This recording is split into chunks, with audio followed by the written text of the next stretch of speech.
बिस्मिल्लाह वस्सलामु अला रसूलिल्लाह सल्लल्लाहु अलैहि वसल्लम। अस्सलाम वालेकुम स्टूडेंट्स। तो आज का जो लेक्चर है वो साइंस की 8th क्लास है। 8th क्लास की साइंस जो है चैप्टर नंबर जो लेक्चर नंबर 15 है और आपकी जो बुक का पेज नंबर है वो 65 और 66 है। तो आज का जो लेक्चर है वो क्या है, chemical equation and their balancing. तो सबसे पहले आ जाता है केमिकल इक्वेशन किसे कहते हैं। केमिकल इक्वेशन जो है वो हम कहेंगे कि जो केमिकल रिएक्शन है, जो भी केमिकल रिएक्शन हो रहा है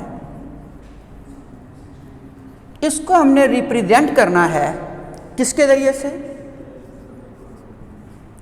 सिंबल्स के जरिए से,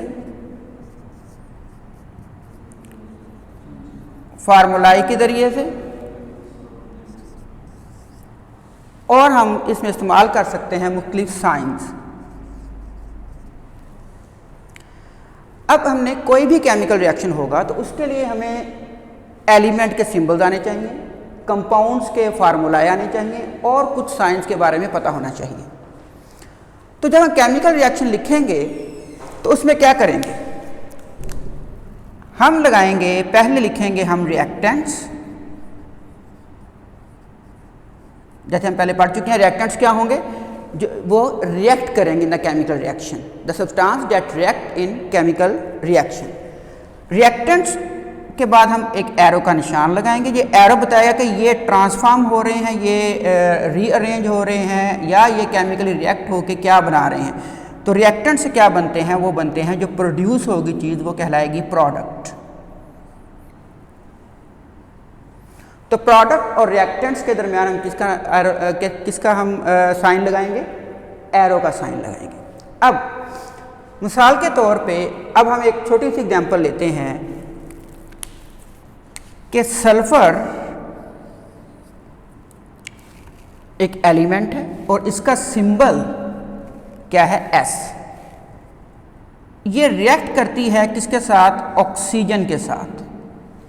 तो सल्फर और ऑक्सीजन क्योंकि आपस में रिएक्ट कर रही हैं तो ये क्या होंगी, रिएक्टेंट्स होंगी, ठीक है। और ये जो है एरो का साइन आ गया। बना क्या रही हैं, सल्फर जब ऑक्सीजन से मिलेगी तो ये बनाएगी सल्फर डाइऑक्साइड। क्या बनाएगी, सल्फर डाइऑक्साइड। अब इतनी इक्वेशन लिखने के बाद हमें यह नहीं पता चल रहा कि ये सल्फर सॉलिड है, लिक्विड है, कि गैस है, ऑक्सीजन सॉलिड है कि लिक्विड है कि गैस है, सल्फर डाइऑक्साइड सॉलिड है कि लिक्विड है, गैस, ये हमें पता भी नहीं चल रहा। तो हम क्या करेंगे, इसके लिए भी हम कुछ साइन बनाए हुए हैं तो वो हमें साथ इसके लिखने पड़ेंगे। वो हम कहेंगे इसकी फिजिकल स्टेट्स होंगे। मिसाल के तौर पे सल्फर यहाँ पे सॉलिड हालत के अंदर है तो आप क्या करेंगे कि इसकी सबस्क्रिप्ट में नीचे यहाँ पे हम क्या लिखेंगे, एस और ब्रैकेट के अंदर। तो इसका मतलब ये होगा कि सल्फर हमने किस स्टेट में ली है, सॉलिड स्टेट में ली है। ऑक्सीजन गैसियस स्टेट में होगी तो इसके लिए हम क्या लिखेंगे, जी। जी का मतलब क्या होगा, गैस। सल्फर डाइऑक्साइड जब इन दोनों से रिएक्ट करके ये प्रोडक्ट बन रहा है सल्फर डाइऑक्साइड गैस, तो ये भी क्या होगी, गैस होगी। तो इसके लिए भी हम क्या करेंगे, ये जी लिखेंगे। तो solid sulphur react with gaseous oxygen to form gaseous sulphur dioxide. तो ये हमारे पास अब इक्वेशन क्या हो गई है, वो कंप्लीट हो गई है, जिसको हम कहेंगे कि अच्छी तरह से हमने रिप्रेजेंट कर दिया है। तो रिप्रेजेंट किया किससे किया, सिंबल से, फार्मूलाई से, और किससे वाला, साइन से। अब एक और एग्जांपल ले लेते हैं क्योंकि यहाँ पे सिंबल सॉलिड, गैस और इसका है। तो एक और एग्जांपल ले लेते हैं, वो हमारे पास आ जाती है जिंक की, कि जिंक जो है इसको हम रिएक्ट करवाते हैं किसके साथ भला, H2SO4 के साथ। H2SO4 जो है इसे हम कहते हैं सल्फ्यूरिक एसिड। अब ये दोनों क्या होंगे, ये रिएक्टेंट्स होंगे क्योंकि zinc react with sulphuric acid. Arrow को कह लें टू फॉर्म। टू फॉर्म क्या करेगा जी, ये बनाएगा हमारे पास zinc sulphate ZnSO4, zinc sulphate plus क्या बनाएगा, हाइड्रोजन गैस H2। ये जिंक और ये SO4 इन्होंने आपस में रिएक्ट किया, जिंक सल्फेट ZnSO4, ये H2 हाइड्रोजन ये आ गए। अच्छा जी, अब यहाँ पे भी हमें क्या करना पड़ेगा, अब इक्वेशन कंप्लीट हमने नहीं रिप्रेजेंट की, क्या रह गया है इसके अंदर? इसके अंदर भी रह गए हैं कि फिजिकल स्टेट्स। तो जिंक मेटल है, तो मेटल जो होगी वो किस स्टेट के अंदर होगी? वो सॉलिड स्टेट के अंदर होगी, तो हम इसका सिंबल क्या लिखेंगे? S। अब H2SO4 कौन सी स्टेट में होगा? H2SO4 को वाटर के अंदर हम करेंगे, ये डाइल्यूट होता है। H2SO4 क्या होता है? डाइल्यूट। तो इसको हम क्या करेंगे? ये एक्वस सोल्यूशन होगा, एक्वस सोल्यूशन को हम AQ से जाहिर करेंगे। AQ का मतलब पानी के अंदर इसका सोल्यूशन बना हुआ, एक्वस सोल्यूशन। जिंक सल्फेट, तो ये भी पानी में हल हुआ होगा, तो इसके साथ भी क्या लिखेंगे? AQ, aqueous solution. ठीक है। हाइड्रोजन क्या है? ये गैस है। गैस का एक तो ये हम सिंबल लगाते हैं, दूसरा ये है कि इसको हम ऐसे करके ऊपर एरो का निशान लगा देते हैं कि ये क्या है? ये गैसियस स्टेट है और ये ऊपर की तरफ जा रहा है। तो ये जो तरीकाकार था ये हमारे पास है कि हमने किसी भी केमिकल रिएक्शन को क्या करना है? रिप्रेजेंट करना है। तो केमिकल रिएक्शन को रिप्रेजेंट करने का अमल क्या कहलाता है? केमिकल इक्वेशन कहलाता है। केमिकल इक्वेशन हम क्या इस्तेमाल करते हैं? सिंबल्स, फार्मूला और साइंस। पहले क्या लिखते हैं? रिएक्टेंट, एरो, उसके बाद क्या लिखते हैं? प्रोडक्ट। तो जो चीज़ रिएक्ट कर रही होती है वो क्या कहलाएगी? रिएक्टेंट, और जो प्रोड्यूस हो रही है वो क्या कहलाएगी? प्रोडक्ट। जैसे sulphur react with oxygen to form sulphur dioxide, zinc react with H2SO4 to form zinc sulphate and hydrogen gas. आगे प्लस के साथ जैसे लेते हैं एंड लगाते हैं। तो ये हमारे पास क्या हो गया? एक केमिकल इक्वेशन को या केमिकल रिएक्शन को हमने क्या किया है? रिप्रेजेंट किया है। अब आ जाता है कि हमारे पास कुछ इक्वेशन ऐसी होती हैं कि बैलेंसिंग द केमिकल इक्वेशन है। कुछ इक्वेशन हमारे पास ऐसी जो ऑलरेडी बैलेंस होती हैं, जैसे कि ये जो आपके दो इक्वेशन हमने लिखी हैं ये ऑलरेडी क्या हैं? बैलेंस है। इसमें एक और बात थोड़ी सी रह गई है, वो ये देखें कि जो भी रिएक्टेंट या प्रोडक्ट जो सॉलिड होंगे उनके लिए तो हम क्या सिंबल इस्तेमाल कर रहे हैं? S। और जो लिक्विड होंगे उसके लिए हम स्मॉल l से इसको रिप्रेजेंट करेंगे। जो लिक्विड शेप, जैसे ब्रोमीन है तो उसके लिए हम L का साइन साथ जो है ना वो रिप्रेजेंट करेंगे। और अगर जो है वो गैसियस स्टेट में है, गैस है,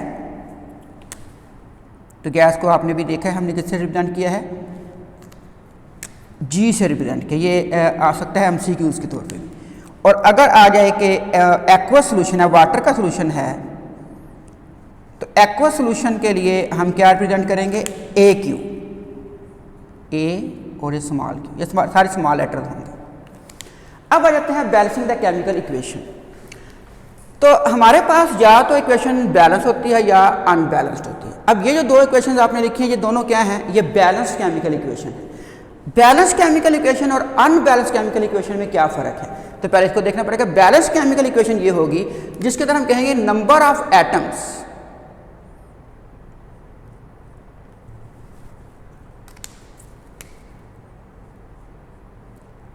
चल पूरा लिख लेते हैं। Number of atoms of each element, ये क्या होंगे? इक्वल होंगे ऑन बोथ साइड, यानी कि रिएक्टेंट साइड्स और product side.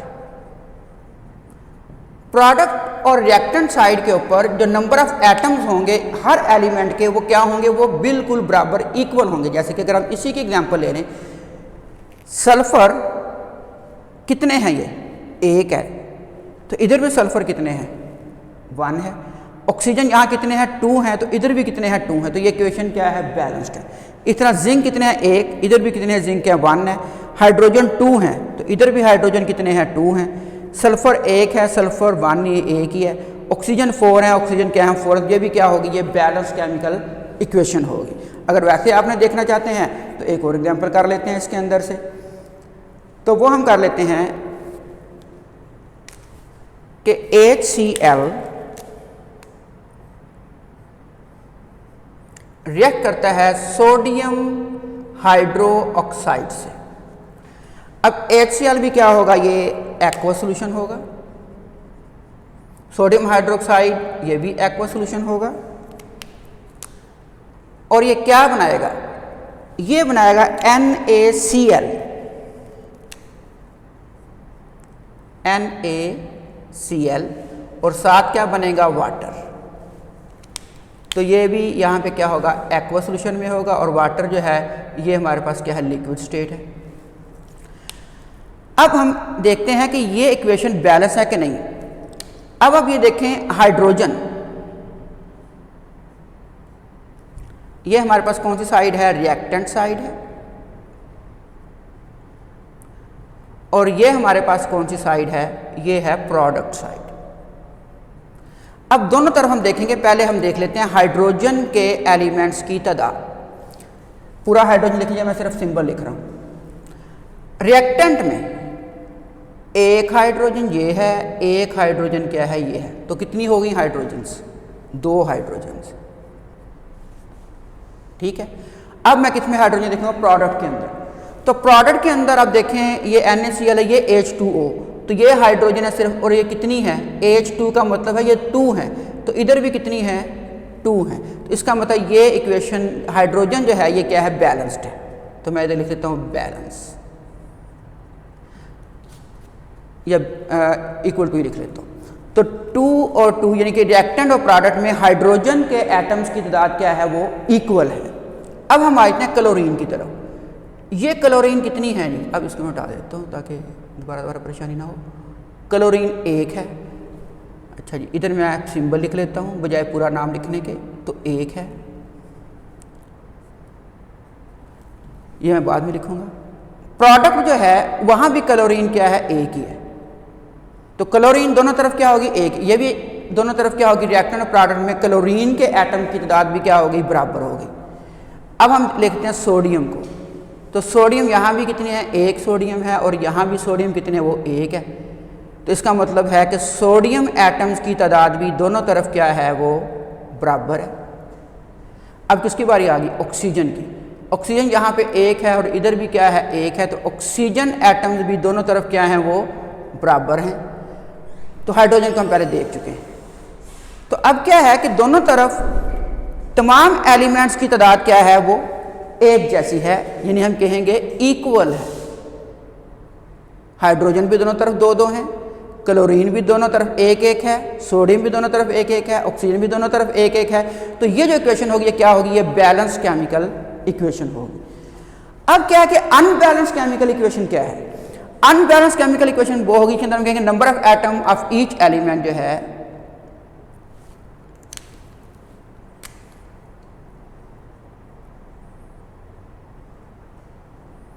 Number of atoms of each element, ये क्या होंगे, ये यहां इक्वल तो यहां क्या होगा, not equal on both side. अब बोथ साइड का मतलब क्या है, reactant side not equal to कौन सी साइड वाला, प्रोडक्ट साइड। तो अब नंबर ऑफ एटम जो होंगे वो दोनों तरफ बराबर नहीं होंगे। तो जहां number of atom of each element दोनों तरफ बराबर इक्वल नहीं होंगे, वो हम कहेंगे ये कौन सी इक्वेशन होगी, अनबैलेंस्ड इक्वेशन। यही हमारा मसला है, तो इसी को हमने क्या करना है, बैलेंस करना है। तो इसका लिए क्या होगा, इसके लिए कोई एग्जांपल देख लेते हैं। एग्जांपल देख लेते हैं हम, हाइड्रोजन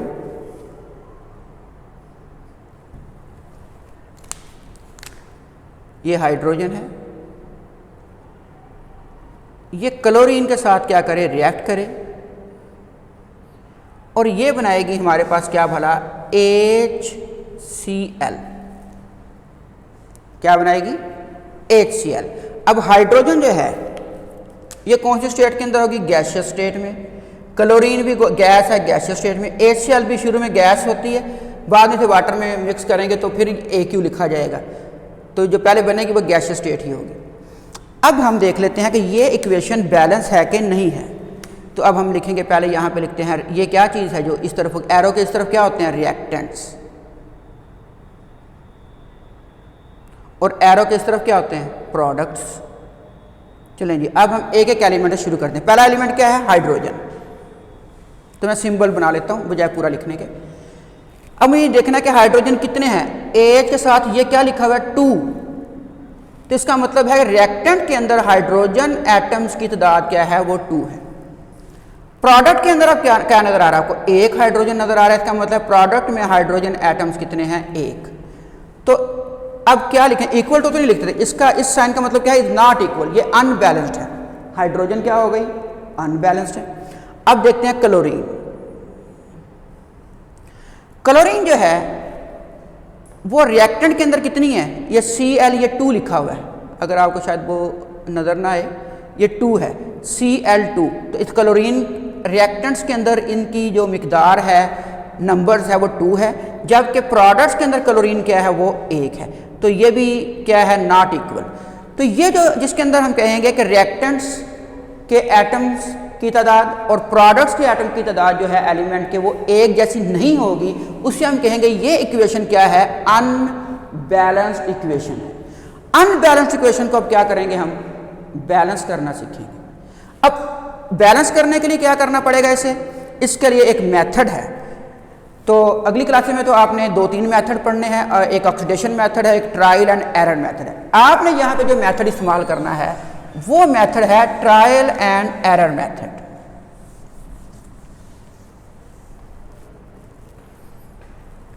तो मेथड हम जो इस्तेमाल करेंगे उसका नाम है trial and error method. Trial and error method में क्या होगा कि हम क्या करेंगे कि यहां पे जो लिखा जाएगा इंटीजर, या हम कहेंगे यहां पे जो चीज़ लिखी जाएगी वो कहलाएगी कोएफिशिएंट। कोएफिशिएंट लगाते जाएंगे और इसको बैलेंस करते जाएंगे जब तक ये बैलेंस ना हो जाए। अब ट्रायल एंड एरर मेथड के अंदर अब अगर हम इसी को देख लेते हैं कि ये क्या थी हमारे पास? हाइड्रोजन, क्लोरीन और क्या बना था? HCl।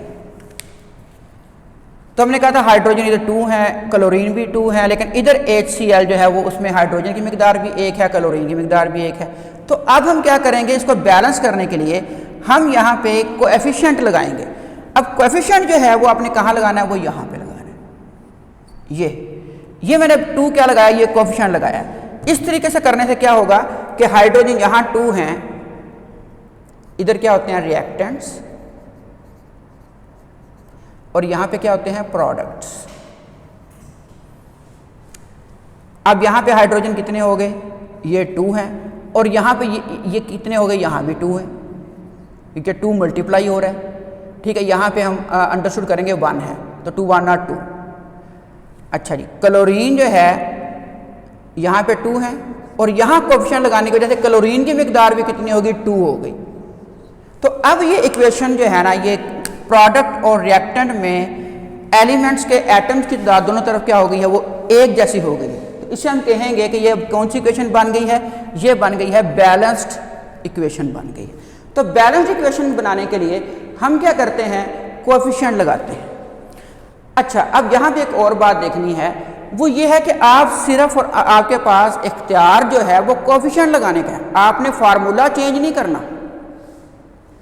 आप ऐसा नहीं कर सकते आप यहाँ पे करें, अच्छा जी हम इक्वेशन बैलेंस करने लगे, अब यहाँ भी 2 लगा दें, यहाँ भी 2 लगा दें, तो ये क्या होगा? गलत, क्योंकि फार्मूला तो आप चेंज नहीं कर सकते। फार्मूला आपने चेंज नहीं करना। आपके पास यहाँ पे जो वैल्यू लिखी होगी उसको ठीक करने का आपके पास कोई इख्तियार नहीं है। आपने जो है सिर्फ और सिर्फ किसको देखना है? कोएफिशिएंट को देखना है, और जो यहाँ लिखा जाएगा उसे हम कहेंगे कोएफिशिएंट। यहाँ कोएफिशिएंट क्या लगाएंगे? 2। फार्मूला आप जो भी लिखा होगा उसको आपने बिल्कुल भी उसको हाथ नहीं लगाना। फार्मूले को आपने बिल्कुल चेंज नहीं करना। आपके पास जो इख्तियार हो क्या है? सिर्फ कोएफिशिएंट लगाने का है। एक इक्वेशन और देखते हैं, बल्कि इसके रूल देख लेते हैं। अगर हम रूल्स की तरफ जाएं तो हमारी बुक में जो रूल्स लिखे हुए हम वही करेंगे। पहली बात तो यह है कि हम पहला काम क्या करें कि काउंट क्या करें? Number of atoms. जैसे हमने यहाँ काउंट किया था, ये जो पहला स्टेप हमारे पास यही था कि हम काउंट करें। ये हाइड्रोजन 2 थे, क्लोरीन कितने थे 2 थे, इधर हाइड्रोजन 1, क्लोरीन क्या होगी 1, तो इसका मतलब ये क्या है अनबैलेंस। तो पहला हमारा स्टेप क्या है, count number of atom of each element. दूसरा काम हम क्या करें कि एट अ टाइम हम सिर्फ एक एलिमेंट को क्या करें, देखें, वन एलिमेंट, कि एक एलिमेंट को देख के क्या करें, दोनों तरफ उसको बैलेंस करें। तीसरा है कि हम क्या इस्तेमाल करें, इंटीजर इस कह लें, या आप कह लें कि ये हम क्या इस्तेमाल कर सकते हैं 2, 3, 4, ठीक है। इसे हम क्या कहेंगे, कोएफिशिएंट। तो कोएफिशिएंट का इस्तेमाल करेंगे और सबसे पहले हम स्मॉलर कोएफिशिएंट से क्या करेंगे, शुरू करेंगे।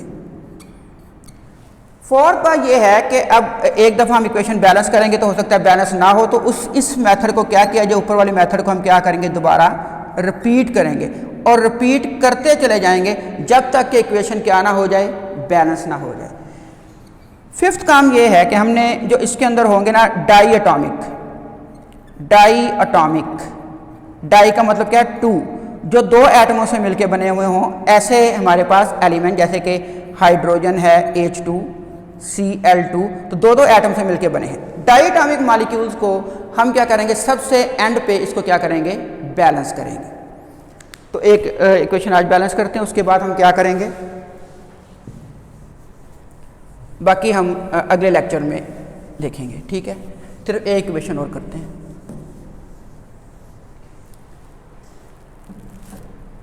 तो एग्जाम्पल ले लेते हैं आसान सी अमोनिया की, कि nitrogen react with hydrogen to form ammonia NH3।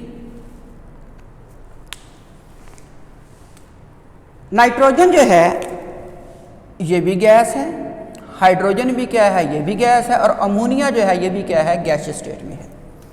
तो अब हमने रूल के मुताबिक पहले काउंट नंबर ऑफ एटम्स, पहले हमने जी नंबर ऑफ एटम्स काउंट करने हैं फर्स्ट स्टेप के अंदर। स्टेप नंबर 1 कर लेते हैं अभी हम।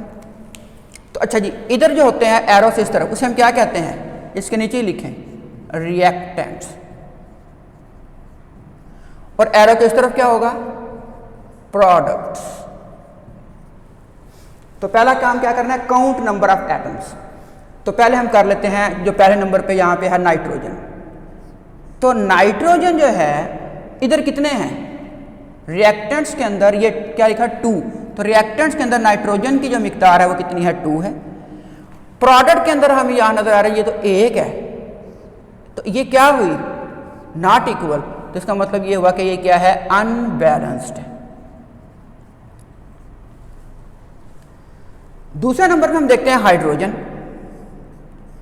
हाइड्रोजन रिएक्टेंट्स में कितनी मिकदार है इसकी, ये 2 है, और यहां हाइड्रोजन कितने हैं, ये तो 3 नजर आ रहा है। तो इसका मतलब है कि प्रोडक्ट्स के अंदर हाइड्रोजन जो है वो 3 है, ये इधर 2 है, इधर बताएं बैलेंस है, नहीं है, तो हम कहें नॉट इक्वल। तो ये भी क्या होगा, अनबैलेंस्ड होगा। तो अब क्या किया जाए, सबसे पहले हम नाइट्रोजन को बैलेंस करते हैं, क्योंकि एक एक एलिमेंट को बैलेंस करने से कहा था कि क्या करना है, 1 एलिमेंट एट अ टाइम। तो हम पहले नाइट्रोजन को बैलेंस कर लेते हैं।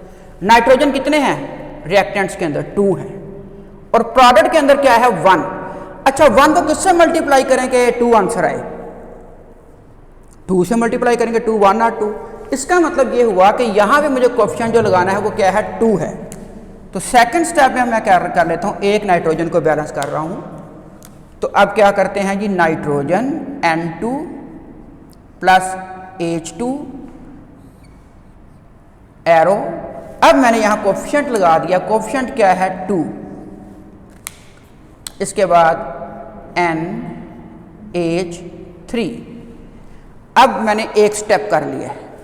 अब मैं क्या करूंगा, इंटीजर मैंने जो लगाया है वो क्या लगाया, वो 2 लगाया है, कोएफिशिएंट 2 लगाया है। अब मैंने देखना ये अभी बैलेंस हुई है कि नहीं, फिर दोबारा मैं ये करूंगा रिएक्टेंट्स। अरे दूसरी बात ये सिर्फ हम समझाने के लिए कर रहे हैं, जब आपको ये तरीका आ जाएगा तो फिर हर दफ़ा रिएक्टेंट प्रोडक्ट लिखने की ज़रूरत नहीं होती, फिर आप ऑटोमेटिकली बैलेंस करते चले जाएंगे। तो हम 3-4 दफ़ा ये करेंगे, उसके बाद फिर हम ऑटोमेटिक हो जाएंगे। नाइट्रोजन फिर दोबारा देख लेते हैं स्टेप 2 के अंदर। नाइट्रोजन कितने हैं जी, इधर कितने हैं, ये 2 हैं, यानी कि इधर फिर लिखना पड़ेगा, चलिए लिख लें। ये क्या था, रिएक्टेंट्स, और यहाँ पे हम क्या लिखते हैं, प्रोडक्ट्स।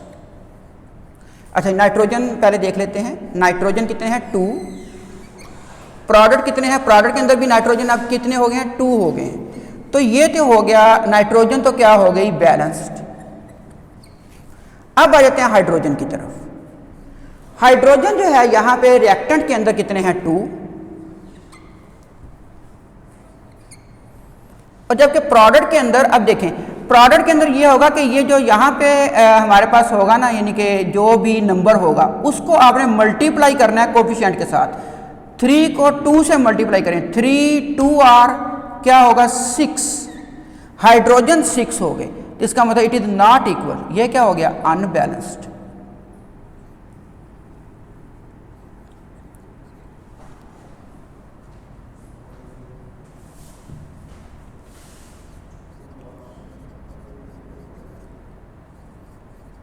अनबैलेंस्ड। तो अब हम क्या करेंगे, इसको बैलेंस करेंगे। अब यहां 6 है और यहां क्या है, 2 है। अब 2 को किससे मल्टीप्लाई करेंगे, 6 आंसर आए, चलें जी बताएं, 2 को किससे मल्टीप्लाई करेंगे, 6 आंसर आए, बिल्कुल ठीक है, 3 से मल्टीप्लाई करना पड़ेगा। इसका मतलब है कि इसका कोफिशिएंट जो है वो हमें क्या लगाना पड़ेगा, वो 3 लगाना पड़ेगा। तो अब हम क्या करते हैं, यहाँ पे 3 लगाते हैं, ये हमारे पास कौन सा स्टेप हो जाएगा, 3rd स्टेप। अब देखते हैं, ये आगे हमारे पास नाइट्रोजन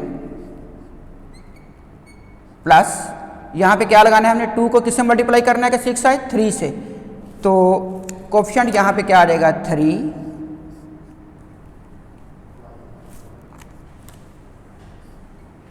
H2 एरो 2NH3। अब हमारे पास क्या होगा कि जो रिएक्टेंट्स हैं और जो हमारे पास क्या है, प्रोडक्ट्स हैं, यहाँ पे नाइट्रोजन जो है वो कितनी है, इधर भी कितने हैं, 2 हैं, इधर भी 2 हैं, जबकि हाइड्रोजन जो है इधर भी 6 हैं और इधर भी कितने बन गए, 6, ये 3 2 आर 6, 2 3 आर 6। तो अब यहाँ पे भी बैलेंस है और ये भी क्या होगा, बैलेंस्ड होगी। तो ये अब जो इक्वेशन बनी है ये हमारे पास होगी बैलेंस्ड केमिकल इक्वेशन।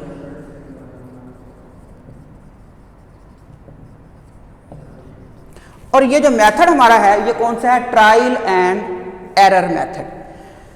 तो ये आपने इस लेक्चर को 1-2 दफ़ा देखें, तो अगला लेक्चर जो होगा उसके अंदर हम 3 4 या 5 इक्वेशंस को दोबारा फिर क्या करेंगे, बैलेंस करेंगे। तो इसके ऊपर हमने 2 लेक्चर करने हैं, एक आज का और एक कल का।